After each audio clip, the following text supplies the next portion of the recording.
Hello guys, আমরা এসে গেছি সিম্পলভাবে ট্রেডিং করতে। সিম্পলভাবে ট্রেডিং করার জন্য আজকের প্ল্যান হলো এই সুইংয়ের নিচে কোনো হারে ব্রেক করা চাই না। এই সুইংয়ের নিচে এই লেভেলটা ব্রেকআউট দিয়েছে, বাট ব্রেকআউটটা মনের মতন হয়নি। ব্রেকআউট হবে এইরকম একটা লেভেল, ব্রেকআউট দেবে এইরকম, ব্রেকআউট দেবে গেছে, বাট সেরকমভাবে মজা হয়নি। একটা ব্রেকআউট হয়, যদি তোমাদেরকে দেখাই,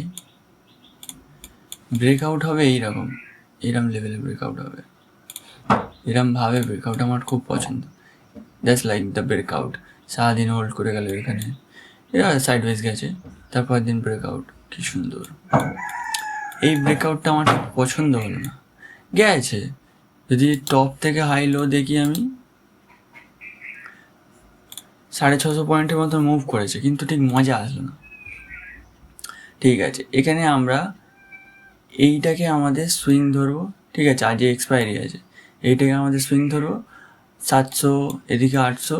আচ্ছা, এখানে আমরা কল শর্ট করবো, সি শর্ট হবে আর এখানে পি শর্ট হবে।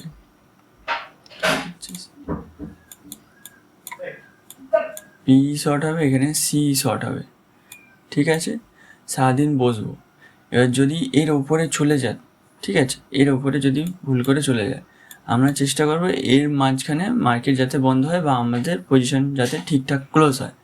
আচ্ছা, এখান থেকে বহুত বড় ট্রেন্ডিং হয়ে গেল, এই সিটা ছেড়ে দেবো, এখানে একটা পি শর্ট করবো, এখানে একটা পি শর্ট করবো, তাহলে বুঝতে পারবো যে হ্যাঁ, মার্কেট ট্রেন্ডিং হয়ে গেল, আমাদের একটা কলে লস হলো, বাট আমরা আমাদের টাকা পেয়ে গেলাম। এইভাবে প্ল্যান। এই যে লেভেলগুলো আছে, এই লেভেলগুলো খুব ইম্পর্টেন্ট। ওপরে গেলে এখানে রেজিস্ট্যান্স খাবে, কারণ এই জায়গাটা শার্প সেলিং এসেছিলো। যদি প্রিভিয়াস চার্টে আমরা যাই, তাহলে দেখতে পাবো এখানে শার্প সেলিং এসেছিলো এই জোনে। সারাদিন হোল্ড করে করে করে সেলিং এলো, ফের গেল, ফের পরের দিন গ্যাপ ডাউন খুলে শার্প সেলিং এলো। তাহলে এই জোনটা এখনও সেলারদের কন্ট্রোলে আছে, এখনও ব্রেক করতে পারেনি। এই জোনটা এখনও সেলারদের কন্ট্রোলে আছে। ফার্স্ট আমরা কল শর্ট করব না, পুট শর্ট করব। ফার্স্ট আমাদের ফ্ল্যাট হোক, গ্যাপ আপ হোক, আমাদের পুট শর্ট সবার আগে প্ল্যান হবে। এই রেঞ্জে যেখানে খুশি পুট শর্ট হতে পারে।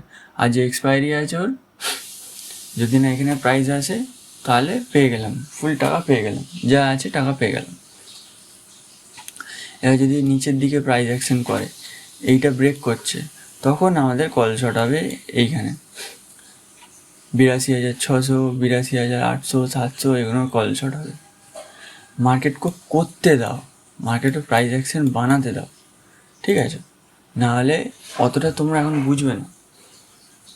যেভাবে শেখাচ্ছি শেখো, চেষ্টা করো প্রাইসকে বোঝার, প্রাইস সব বলে দেবে।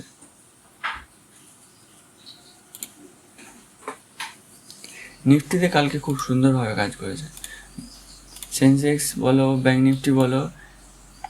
আমি এইটাই বলছিলাম, ফার্স্ট যে ক্যান্ডেল ট্রেন্ড গেছে তার 30-20%, 50%-এর বেশি না, কাছাকাছি 50% এসছে, বাট ঠিক আছে, আর নিচে আসেনি, পুল ব্যাক করেনি।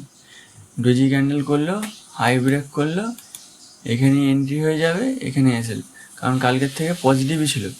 এই সুইংয়ের ওপরে বলেছিলাম মার্কেট পজিটিভ থাকবে, পজিটিভই ছিল, সারাদিন আসেনি নিচে।